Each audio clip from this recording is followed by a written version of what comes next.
श्रीकृष्ण परमात्मने नमः. अथ षोडशोऽध्यायः சந்நியாசயோகம். அதில் நம்ம 31வது ஸ்லோகத்திலேருந்து பார்க்கலாம். யயா தர்மம் அதர்மம் ச காரியம் சாகாரியமேவ ச அயதாவத் பிரஜானாதி புத்திசா பார்த்த ராஜசி அதர்மம் தர்ம மிதியா அந்நியதை மிதியாம் மன்னியதை கொடுத்துருக்காங்க. அந்நியதை சொல்லலாம்.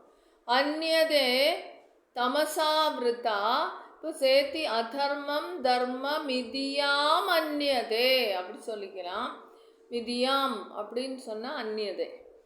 சர்வார்த்தான் விபரீதாம்ஸ்ச புத்திசா பார்த்த தாமசி. திருத்யாயயா தாரயதே மன பிராணேந்திரிய கிரியாஹ யோகேனாவ்யபிசாரண்யா திருதிசா பார்த்த சாத்விகி. யயா து தர்ம காமார்த்தான் திருத்யா தாரயதேர்ஜுன பிரசங்கேன பலாம் காம்ஷி திருதிசா பார்த்த ராஜசி. யயா ஸ்வப்னம் பயம் சோகம் விஷாதம் மதமேவச்ச ந விமுஞ்சந்தி துர்மேதா திருதிசா பார்த்த தாமசி. சரியா? 5 ஸ்லோகம் நம்ம இப்போ படிக்கலாம். யயா தர்மம் அதர்மம் ச யயா தர்மம் அதர்மம் ச காரியம் ச காரியமேவ ச காரியம் ச காரியமேவ ச அயதாவத் பிரஜானாதி அயதாவத் பிரஜானாதி புத்திசா பார்த்த ராஜசி புத்திசா பார்த்த ராஜசி. யயா தர்மம் அதர்மம் ச காரியம் ச காரியமேவ ச அயதாவத் பிரஜானாதி புத்திசா பார்த்த ராஜசி. அதர்மம் தர்மமிதியா அந்யதே தமசாவிருதா அதர்மம் தர்மமிதியா அந்யதே தமசாவிருதா சர்வார்த்தான் விபரீதாம்ஸ்ச புத்திசா பார்த்த தாமசி சர்வார்த்தான் விபரீதாம்ஸ்ச புத்திசா பார்த்த தாமசி.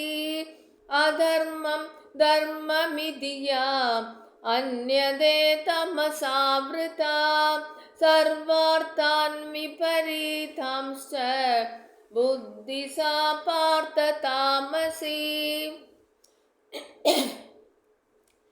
திருத்யாயயா தாரயதே மன பிராணேந்திரிய கிரியாஹ திருத்யாயயா தாரயதே மன பிராணேந்திரிய கிரியாஹ யோகேன வியபிசாரண்யா திருதிசா பார்த்த சாத்விகி யோகேன வியபிசாரண்யா திருதிசா பார்த்த சாத்விகி.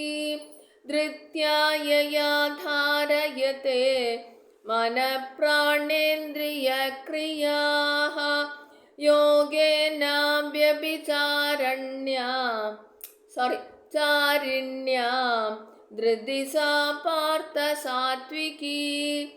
யயா து தர்ம காமார்த்தான் திருத்யா தாரயதேர்ஜுன யயா து தர்ம காமார்த்தான் திருத்யா தாரயதேர்ஜுன பிரசங்கேன பலாம் காம்ஷி திருதிசா பார்த்த ராஜசி பிரசங்கேன பலாம் காம்ஷி धृति सा पार्थराजसी यया धर्मकामार्तान् धृत्या धारयतेऽर्जुन प्रसङ्गेन बलां काङ्क्षी धृति सा पार्थराजसी यया स्वप्नं भयं शोकं विषादं मदमेव च यया स्वप्नं भयं शोकं विषादं मदमेव च